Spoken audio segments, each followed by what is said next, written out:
পাকিস্তানের বিপক্ষে টেস্ট সিরিজের পর ভারত আর দক্ষিণ আফ্রিকার বিপক্ষে টাইগারদের হতাশাজনক পরাজয়। এরপর ওয়েস্ট ইন্ডিজের বিপক্ষে টেস্টের প্রথম 2 দিন টাইগারদের পারফরম্যান্স ছিল বেশ মলিন, কিন্তু বাংলাদেশ টেস্টের তৃতীয় দিন যা করেছে তা এক বিরল দৃশ্যই বলা চলে। টাইগারদের সাহসী ক্রিকেটের কাছে অসহায় আত্মসমর্পণ করেছে ক্যারিবিয়ানরা। ওয়েস্ট ইন্ডিজের স্লেজিং পাত্তা পায়নি বাংলাদেশের দ্রুতগতির ব্যাটিংয়ের কাছে। অহেতুক বল ছেড়ে না দিয়ে প্রতি বল থেকেই রান তোলার প্রবণতা, রানিং বিটুইন দ্য উইকেটে সাবলীল খেলা, এসবই বাংলাদেশকে এদিন করেছে আলাদা। জ্যামাইকায় বাংলাদেশের কোনো ব্যাটার 50 বা সেঞ্চুরি পায়নি ঠিকই, কিন্তু স্কোরবোর্ড হয়েছে সমৃদ্ধ। তাই তো দিন শেষে বাংলাদেশ লিড নিয়েছে 211 রানের। Double million offer Walton fridge কিনে পেতে পারেন 20 লক্ষ টাকা, রয়েছে কোটি কোটি টাকার নিশ্চিত উপহার। ব্যাটারদের গল্পের আগে প্রশংসা কুড়ানো বল করেছে বাংলাদেশের বোলাররা। রাওয়ালপিন্ডি থেকে অ্যান্টিগা পর্যন্ত গতির ঝড় তুলে আলোচনায় আসা নাহিদ রানা জ্যামাইকায় এসে পেলেন ক্যারিয়ারের প্রথম ফাইফার। মাত্র 61 রান খরচ করে তুলে নিয়েছেন 5 উইকেট।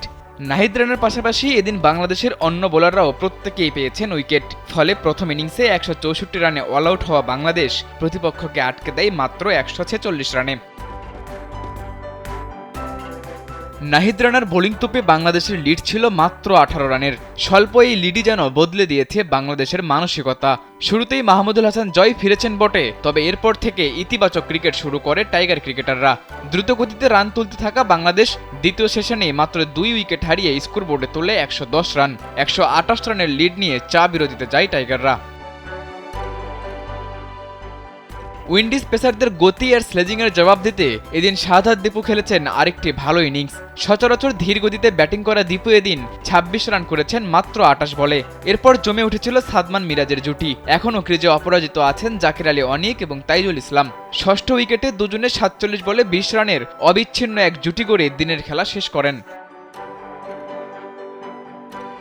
দ্বিতীয় ইনিংসে বাংলাদেশের সংগ্রহ এখন পর্যন্ত 5 উইকেটে 193 রান। টেস্টের তৃতীয় দিনে অসুস্থতার কারণে পাওয়া যায়নি মুমিনুল হককে। চতুর্থ দিনে তাকেও পাওয়া যেতে পারে মাঠে। তাই তো টাইগার সমর্থকরা কিংস্টনে আরও একটা ভালো দিনের প্রত্যাশা করতেই পারে। সাদাতুর রাফি, কালবেলা।